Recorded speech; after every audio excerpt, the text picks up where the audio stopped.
So one of the things we wanted to do with the session is sort of gauge what the needs of small and very small institutions are. We're the most numerous block of members, but at the same time, most of what you hear is out of the larger institutions, and they tend to dominate the conversation. And it's difficult for a lot of us to do programming and things like that simply because one day I'm cataloging library books, the next day I'm cataloging archival records, the next day I'm vacuuming mold off something else. It's very difficult to granularly define what we're doing that way.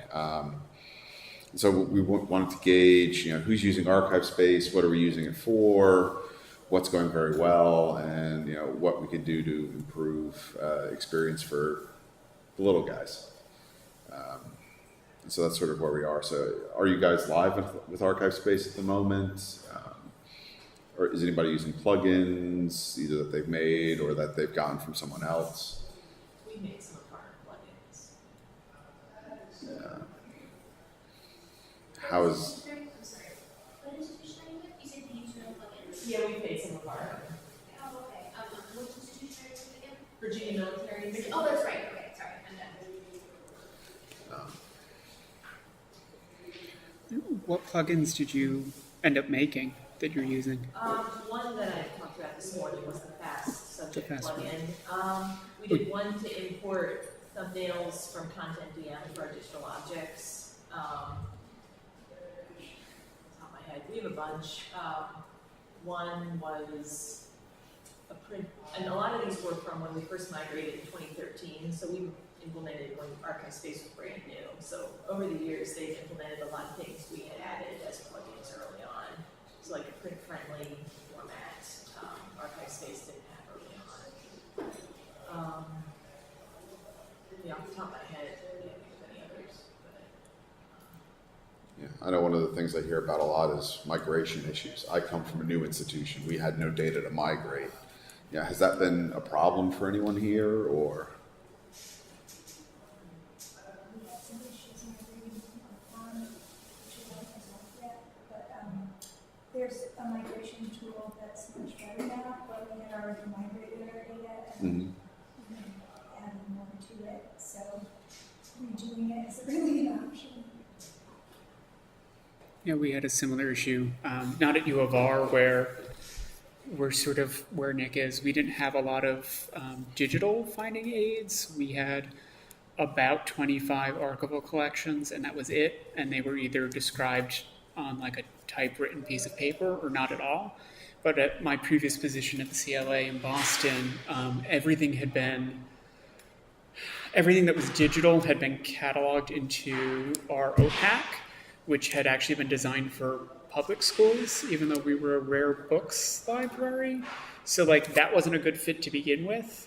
And they implemented very early on as well. And actually, because they were at the time being hosted by Lyrasis helped with the migration, but it was just a very thorny. I came in just as the data cleanup was wrapping up, and the horror stories that my coworkers told me about the data.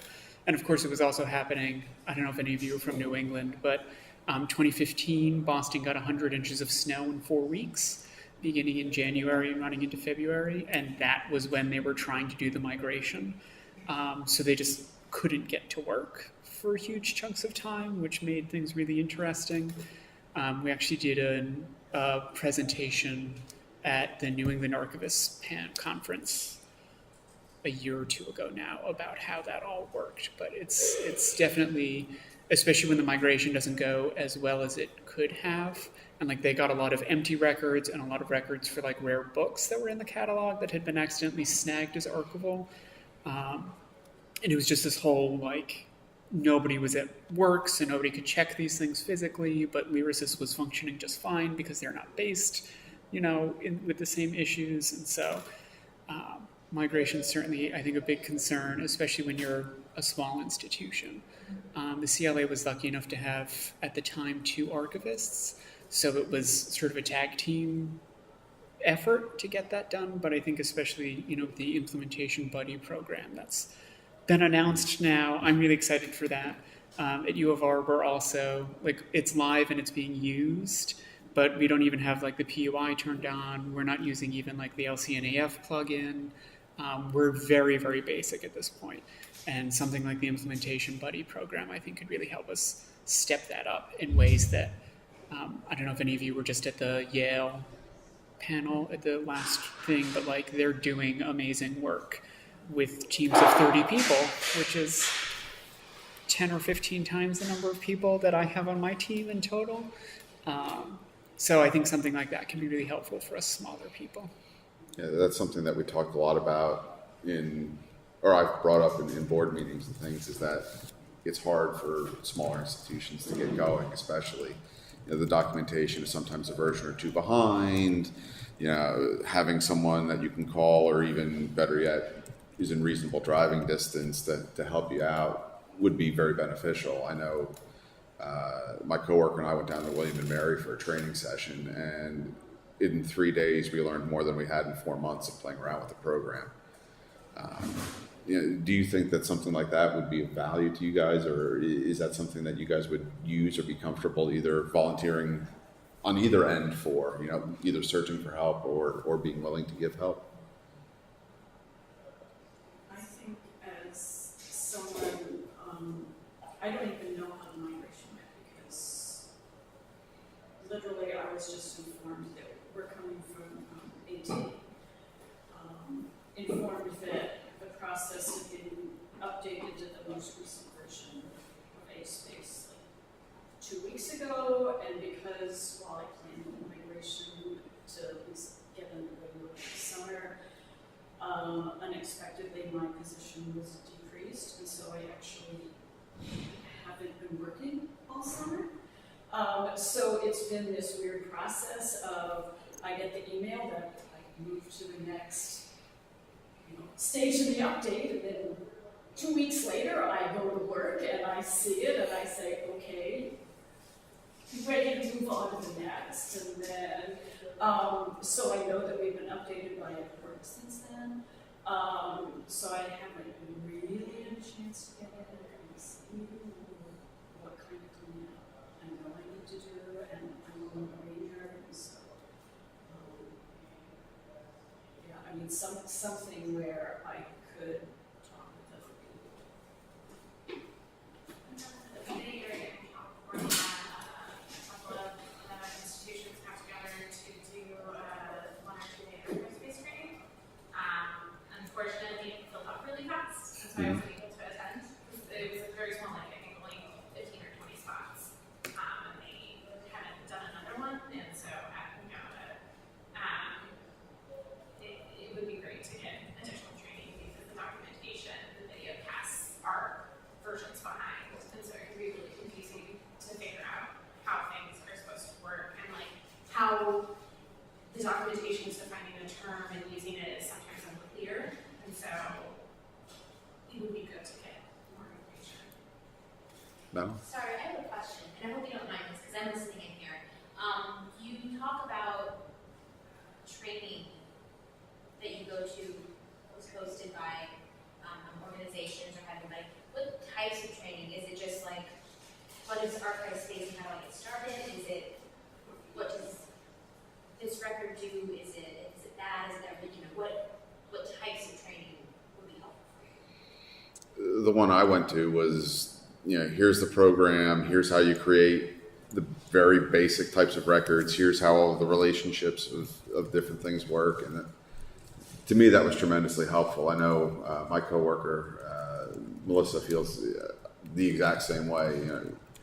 By the time we left William and Mary, we knew we could go back and start inputting data the next day.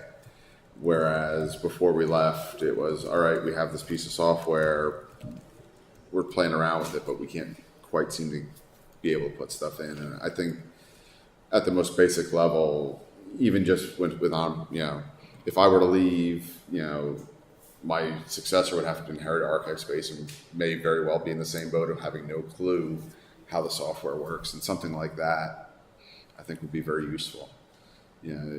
regionally, right now it seems to be on a very ad hoc basis where somebody says, hey, we're having training, we've got a few extra seats in our auditorium.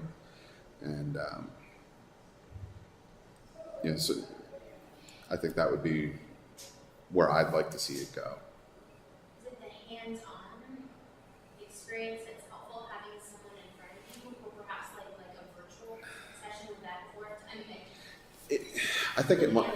The virtual session might have worked. I know even when we were doing our training, we encountered a couple of bugs in the code, and Mark Custer was the one doing it. And he walked over to his laptop 10 minutes later. He'd updated the code, and everything worked properly. So in that instance, hands-on was good, but I also think it could work virtually, live, almost as well. I think a lot of it also depends. Like I was at a training at Tufts ages and ages ago now. And what was really interesting was, they had somebody going through it on a projector, but everybody, of course, had brought their own laptops, and you're all, taking notes in Google Docs. But you can also open up a new tab, go to your instance of ArchivesSpace, log in, and sort of do the same thing. And that way, if you are on a slightly different version, and you have problems with it, if it's not working the same way, you could raise your hand and say, hey, something's not working out with me. Can somebody come?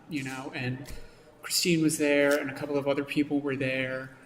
So that way, as one person was working the projector, everybody else could sort of walk around and troubleshoot for people. And so it was really helpful for me that it was live and in person. And I think some of that could probably be done virtually, especially like if you have a workspace with multiple screens, you could have like a webinar up and running and be, working in your own instance on another screen. But I think having that in person was really helpful for us. And Taylor brings up a good point. We were discussing yesterday, he's on 1.5, I'm on 2.5. And even that becomes an issue in terms of any type of training or any of that, because he was it's not necessarily applicable. In person, sounds like it would be ideal, but I think virtual is also a good option, especially in California. It's geographically dispersed.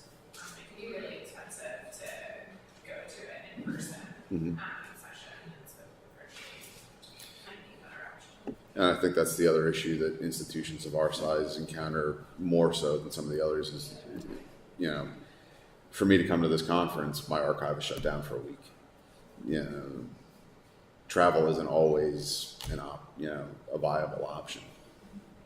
I think another issue is that having that dedicated time, so whether it's virtual or in person, if you have a specific time you have to either be online or be in a class somewhere, that's time that you're not sitting at your desk and having your coworker interrupt you to find something in the archives, or a researcher come in and you have to drop what you're doing and go help the researcher.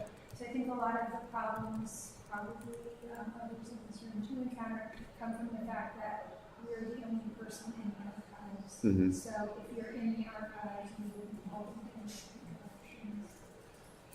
And that's even, not just as far as training and figuring out a space, but just being able to get your hands on it and really being able to sink in the time to use it.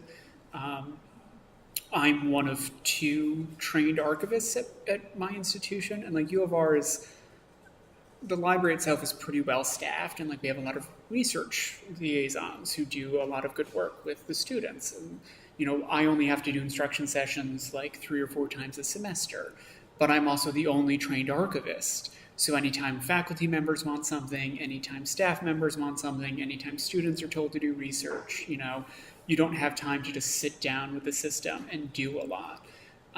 And that is, like you said, being interrupted by coworkers who want you to find something, is finding the time to sit down and actually use it enough to get comfortable and remember what you're doing and really get deep into it can be another problem.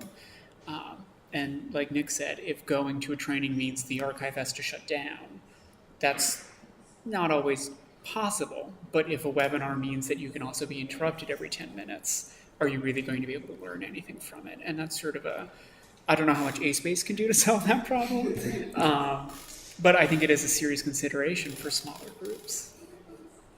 rely on recording and then just,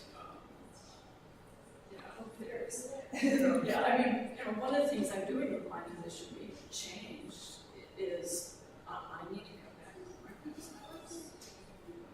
And I did that consciously because I know I need to take time to figure this out, and it just really goes against my public service grain to have to stay and contact faculty and say, I hope you're not planning on doing archive assignments because this semester I really can't communicate. And I haven't heard back from any colleagues this summer, and they, they're not paying attention, but stay tuned and see this.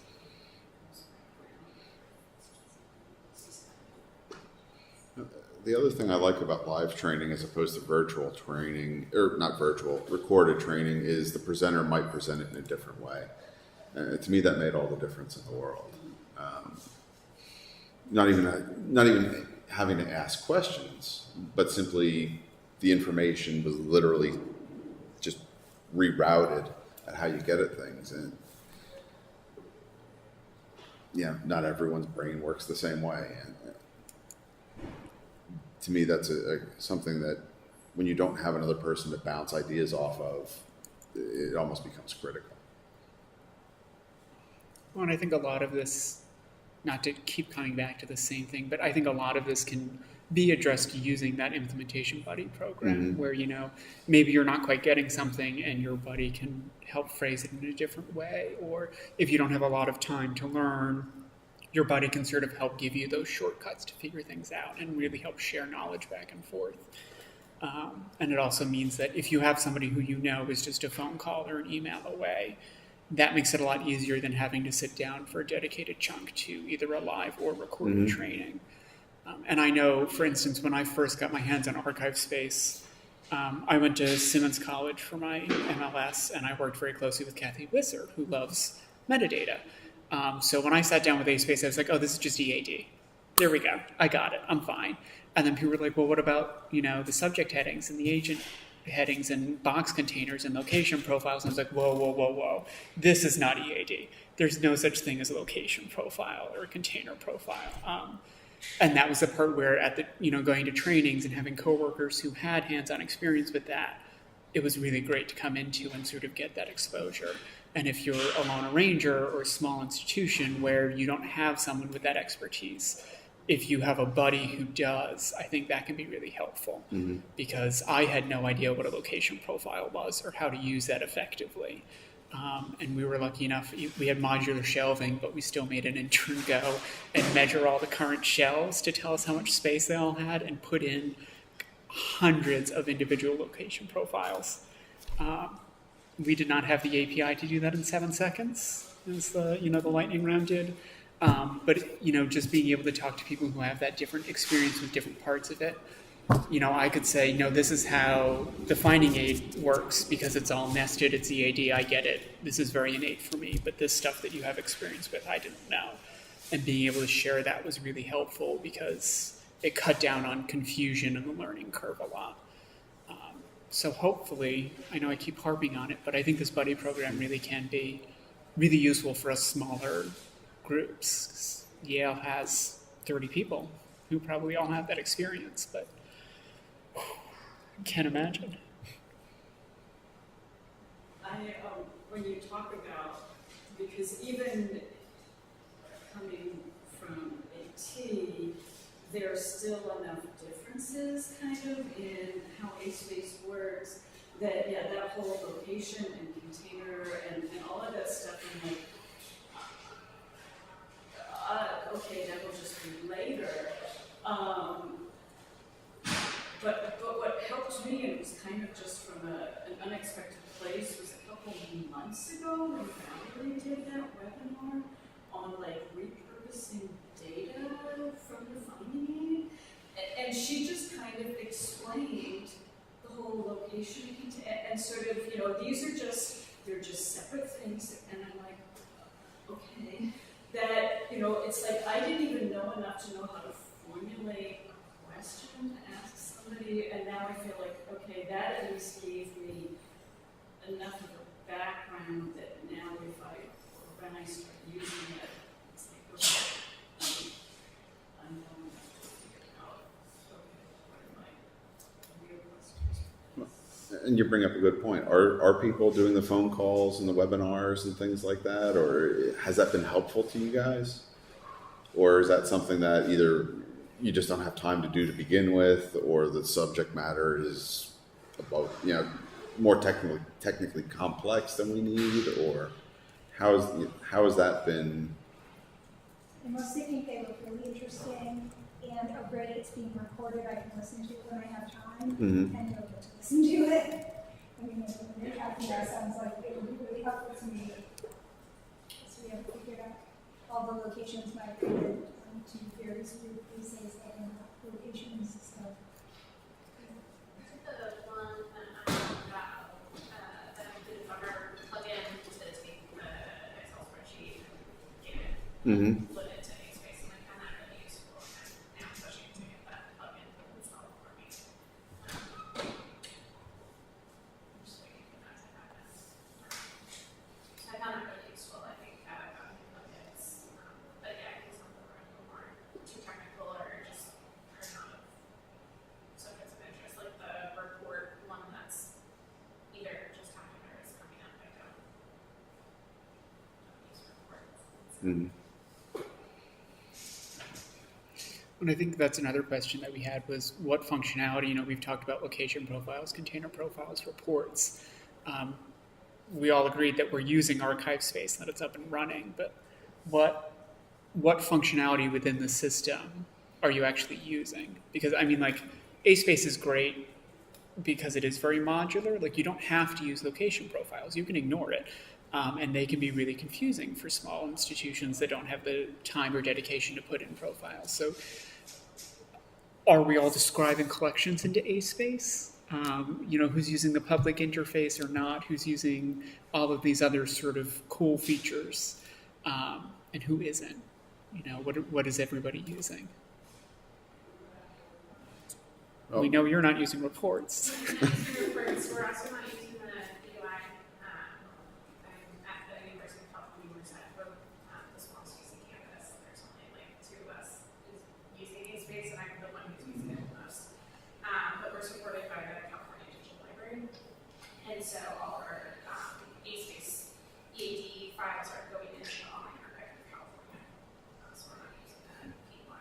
So do you export the EAD and just stick it somewhere and Yeah. they harvest automatically? Awesome. So, that part works most of the time, except we kept running into errors in our export EAD files that thankfully CDL was able to figure out why that was happening, but I did what the documentation told me to do.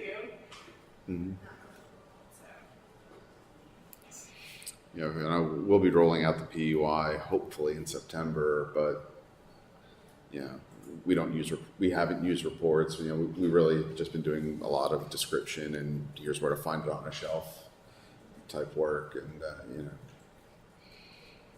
We found what works best is I have a Word document template. I actually create my finding in, and then I input it into ArchivesSpace since it's so slow to load and such a pain to edit that it's easier to create it in a Word document, edit it there, and then get it finalized and move it over. Are you hosting on-site or is CDL hosts for us. CDL on-site? I don't know why ours is so slow, but it is. I tried on like internet or Ethernet, and it doesn't make a difference. It just takes forever. Does anybody else host it, or do you all host your own?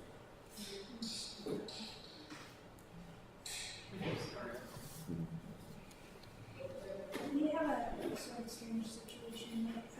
So we're using the PUI, but we also use ArchivesSpace for artifact collections, and we hired a developer to create a single search for both of them. And so that's sort of the entry point on our website. And when the results come out, it displays results from one database beside the results from the other, and that's how the user gets into it.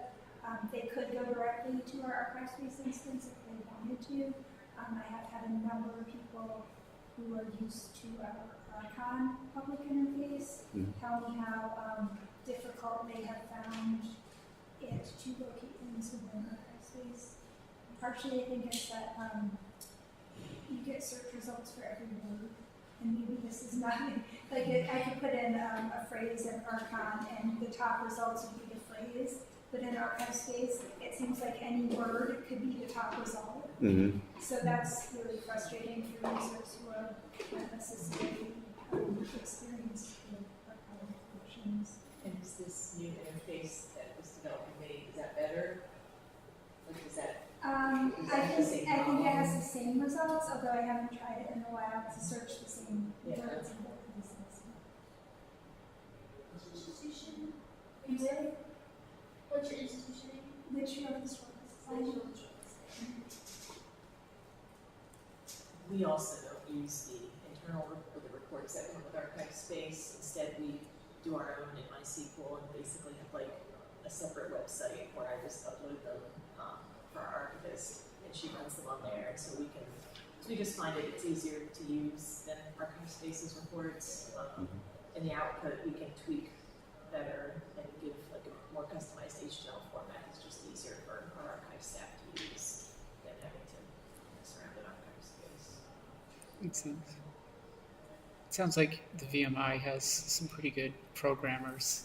Yeah. Seem to be able to do a lot. So We that's, haven't been able to, considering our small size. That's one reason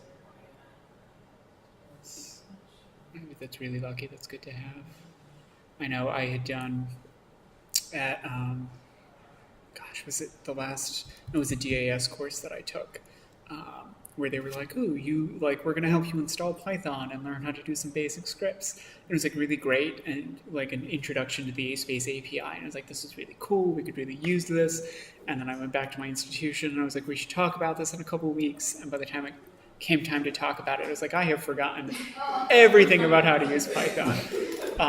And like I passed the test for that course. Like I clearly, maintained the knowledge I needed, but actually being able to do like the hands-on scripting, I was just like, nope, you waited too long, like you've forgotten it all. And like I think the API can be really useful on, the lightning talks, whether 7 seconds to pull up all of this or 4 seconds to do all of that. And especially as you get a larger number of records in ASpace. So we only have, now I think we're up to 32 archival collections. Like it's not that hard to look at all of them because there weren't that many. But I'm currently working on a collection that the manuscript portion is probably about 200 linear feet. And then we also have 800 audio cassettes, 12,000 Kodak slides, an unnumbered amount of photographs. And like all of this is probably going to be at an item level as much as possible in ASpace because it's a very important collection that we've had researchers breathing down our backs for 3 years at looking at. So like we really need highly detailed description, and that's going to just explode our ASpace. And it's like, okay, well, what are we going to do when people are trying to search through this? And that's where things like the API can be really helpful. But we don't have programmers. I'm clearly not cut out to be a Python scripter. And sort of some of these like reports would probably be helpful, but again, we don't use those. We've never really touched them. I'm not really sure how to use them. And it's one of those like great big question marks on the future of ASpace at U of R is like, how are we going to make sure that it's still usable and manageable as we start putting more stuff in? Has anybody else I don't know how much stuff you guys all have. Honestly, there's not a ton. Obviously, we can watch the shelf and find it without the locations. But I think, part of the challenge is stuff like that, and that we can't fix it. When I look at the public interface and someone says, I want to see that, and I can't see, that's in Series 1, Box 2, whatever, because our description didn't separate the container from the intellectual description. And so it would be really helpful to me to be able to see that, but you can't.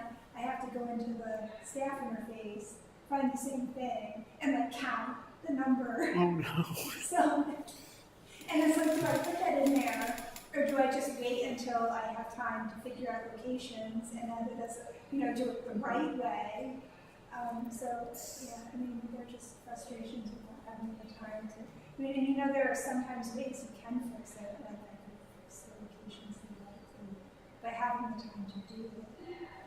Is, And then we're back to that issue of time. right, yeah. And then, I mean, the description, we have a lot of lengthy description as well, and the fields where you put in like scope and content are this big. So I've been doing a lot of the cutting and pasting too, because you can't see what you're typing, and you don't know, did I already say that? I'm screwed. Makes sense, yeah. Is anyone here using integrations with other systems? Has that been beneficial? Or are we not there yet? I know we are not. We'd like to do something with digital objects at some point, but I haven't gotten there. Yeah, we add our digital objects into the EUD ArchivesSpace because adjusting it to linking it to CalSphere through PL is weird, and we don't want to do it at the item level because that will just blow up our finding name, and so we're doing it at the series and subseries level. So I just do it with the EUD. And I know the reason why Nick mentioned he's on 2.5 and I'm at 1.5, the reason we're still at 1.5 is U of R also bought Preservica and is using that, and Preservica syncs with ArchivesSpace.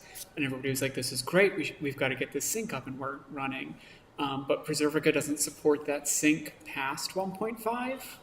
So we can't update ArchivesSpace because we're waiting on Preservica to update their support for the sync, which was not very good in the first place. It took us almost 6 months with 3 dedicated people on the project on our end just to get the sync to work at a basic level, and it's still not giving us like viable links to actually click through, which is another reason why the PUI is not turned on, because the stuff that we were guaranteed would work does not work.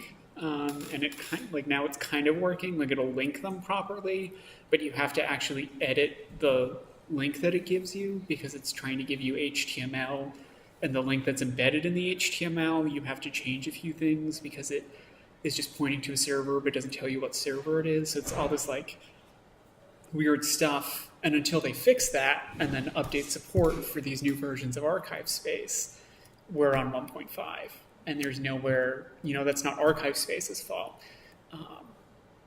But it's just like, okay, all of these new things that are coming out, it sounds like the PUI has gotten some really great improvements over the past however many versions.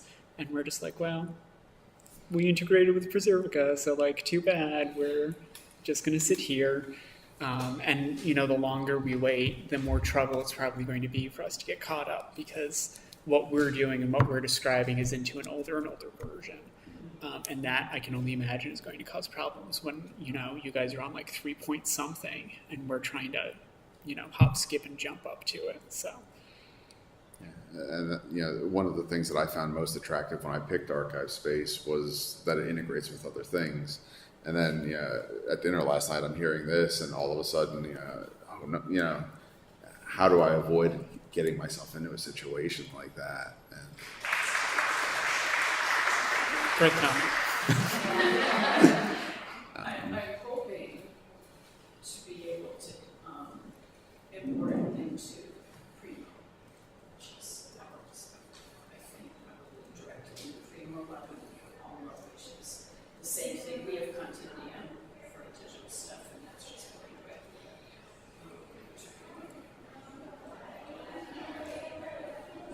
Stay tuned.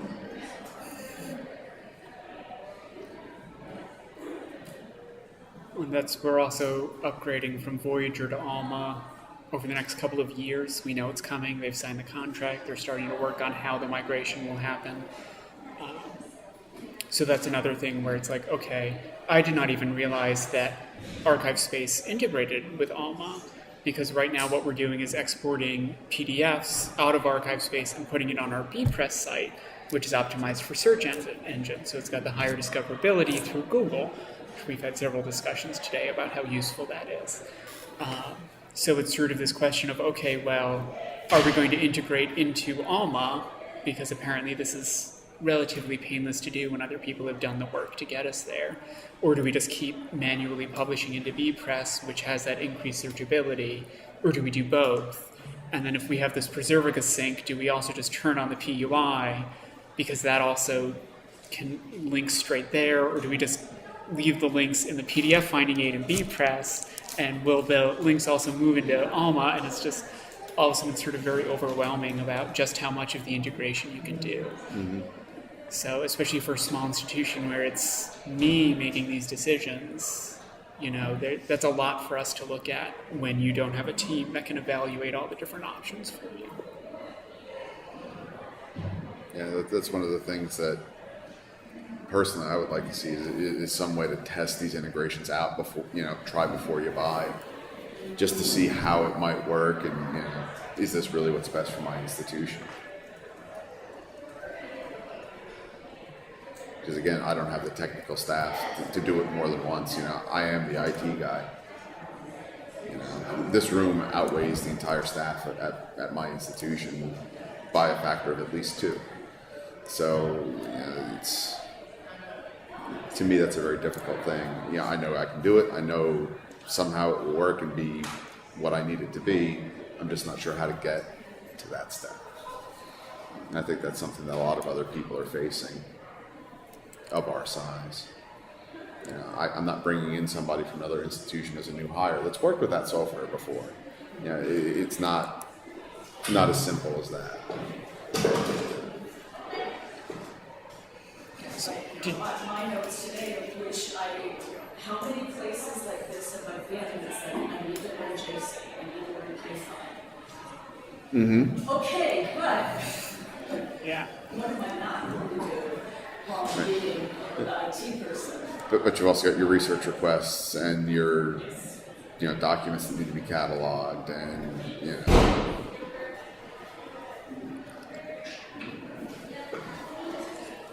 So did y'all have any questions about like something that we can talk about or something that hasn't been touched on that you were hoping we would? No, we all feel like we've learned everything we wanted to and we're like ready to go off and solve all the problems of the world through ArchivesSpace.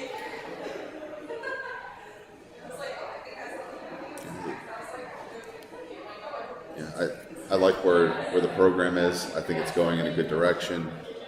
I think that the more we can help each other out, we'll make it go more smoothly for each of us. It's a matter of seeing where this goes.